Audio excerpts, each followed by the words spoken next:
श्रीमन्नारायण नारायण हरि हरि, श्रीमन्नारायण नारायण हरि हरि।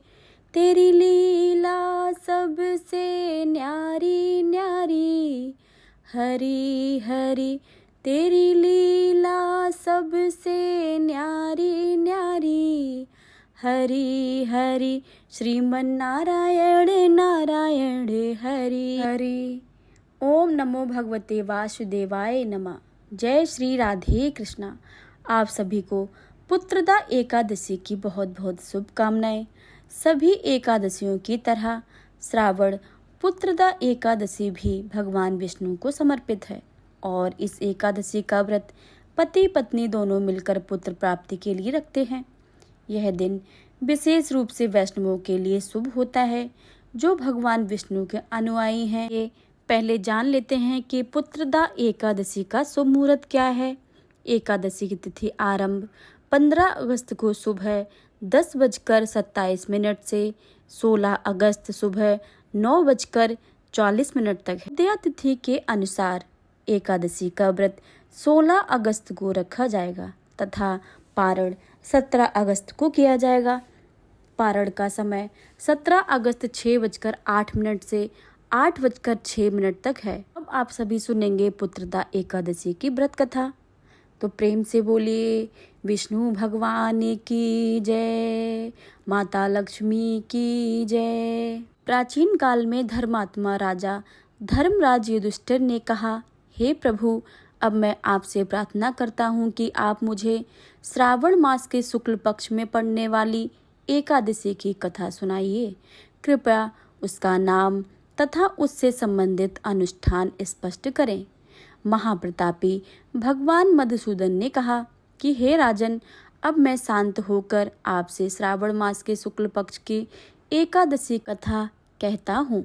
इस कथा के सुनने मात्र से ही वाजपेय यज्ञ का फल मिलता है। द्वापर युग के आरंभ में महिष्मती नाम की एक नगरी थी जिस पर महिजित नामक एक धर्मात्मा राजा का शासन था। यद्यपि वह पुण्य आत्मा थी फिर भी वह संतानहीन था।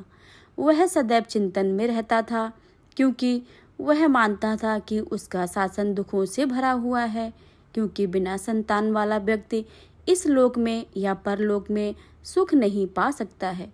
राजा ने पुत्र प्राप्ति के लिए अथक प्रयास किया, लेकिन उसके सभी प्रयास व्यर्थ हुए। जैसे जैसे वह बड़ा होता गया उसका दुख बढ़ता गया। एक दिन उसने अपनी प्रजा को संबोधित करते हुए कहा कि मैंने अपने जीवन में कभी कोई अन्याय नहीं किया है। ने अपनी प्रजा से अन्यायपूर्वक धन नहीं एकत्रित किया, ना ही देवताओं और ब्राह्मणों का धन छीना, ना किसी की विरासत छीनी। मैंने अपनी प्रजा को पुत्रों के समान पाला है और अन्याय करने वालों को अपने ही सगे संबंधियों के समान दंड दिया है। मैंने कभी भी प्रतिदेश और द्वेष नहीं रखा है। मैंने सभी को समान माना है। धर्म पूर्वक राज्य करते हुए भी इस समय मुझे महान दुख हो रहा है। मैं अपने दुखों का कारण नहीं समझ पा रहा हूँ। राजा महिजित के मंत्री और सलाहकार सलाह लेने के लिए जंगल में चले गए। वहाँ उनकी मुलाकात महान ऋषियों और बुद्धिमान लोगों से हुई। उनमें से एक थे आदरणीय ऋषि लोमश, जो धर्म और शास्त्रों के अच्छे ज्ञाता थे। सभा ने उनका आदरपूर्वक स्वागत किया और उनके सामने अपने स्थान ग्रहण किया। वे कहने लगे, हे ऋषिवर, आपके दर्शन पाकर हम सौभाग्यशाली हैं। कृपया हमारी दुर्दशा पर प्रकाश डालिए। ऋषि लोमस ने उत्तर दिया, ब्राह्मणों, आपकी विनम्रता और सदाचार मुझे बहुत प्रसन्न करते हैं। अब मुझे अपने आगमन का कारण बताओ और अपनी क्षमता के अनुसार निश्चित रूप से समाधान बताऊंगा, क्योंकि हमारे शरीर दूसरों की सेवा करने के लिए बनाए गए हैं, इसमें कोई संदेह नहीं है। ऋषि के ये शब्द सुनकर पुरुष इस आश्वासन के साथ मुस्कुराए कि कोई समाधान मिल जाएगा। उन्होंने उत्तर दिया, हम अपनी दुविधा को समझने के लिए आपका मार्गदर्शन चाहते हैं। हम राजा महिजित की प्रजा हैं। जिन्हें संतान पैदा करने में परेशानी हो रही है, जिसके कारण वे अंदर ही अंदर बहुत दुखी रहते हैं और उनके दुख सुख में शामिल होना हमारा कर्तव्य है। उनके संतानहीन होने का कारण हमारे लिए एक रहस्य बना हुआ है। आपसे मिलने के बाद हमें विश्वास है कि हमारी समस्याओं का जल्द ही समाधान हो जाएगा। कृपया हमें हमारे राजा का पुत्र प्राप्ति का आशीर्वाद देने के उपाय के बारे में बताइए। उनकी बातें सुनकर ऋषि लोमस ने कुछ देर के लिए अपनी आंखें बंद कर ली और राजा के पिछले जन्मों पर विचार करने लगे। तब उन्होंने बताया, ब्राह्मणों, पिछले जन्म में यही राजा बहुत दरिद्र था और पाप कर्मों में लिप्त था। वह गांव-गांव घूमता रहता था और लोगों को हानि पहुंचाता था। ज्येष्ठ माह के शुक्ल पक्ष की द्वादशी तिथि को वह जलाशय पर पानी पीने गया। पिछले दिन कुछ न खाने के कारण वह भूखा था। उसी समय वहां एक प्यासी गर्भवती गाय भी पानी पीने आ रही थी। राजा ने अपनी प्यास बुझाने के लिए गाय को धक्का दे दिया। उसके इस निर्दयी कृत्य के कारण एक बछड़ा अपनी मां से अलग हो गया और यही पाप उसके वर्तमान दुख का कारण है। चूंकि उसने अनजाने में ही यही एकादशी के दिन व्रत किया था, इसलिए उसका जन्म राजघराने में हुआ और राजा बना।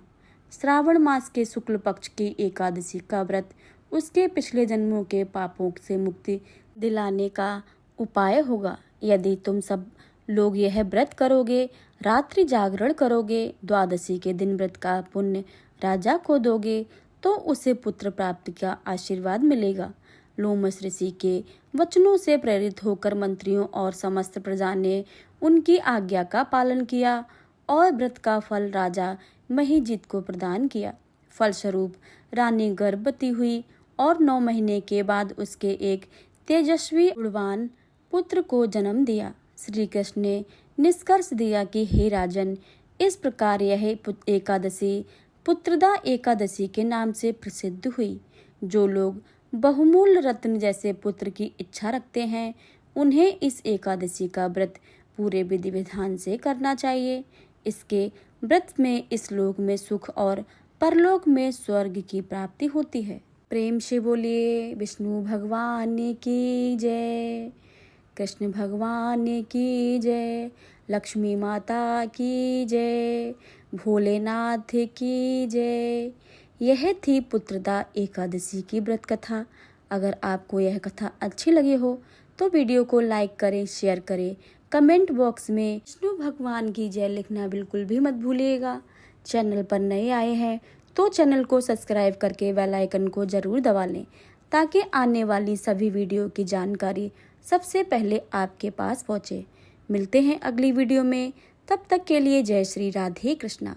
स्वस्थ रहें, खुशी रहें और भगवान विष्णु की आप सभी पर कृपा बनी रहे। धन्यवाद।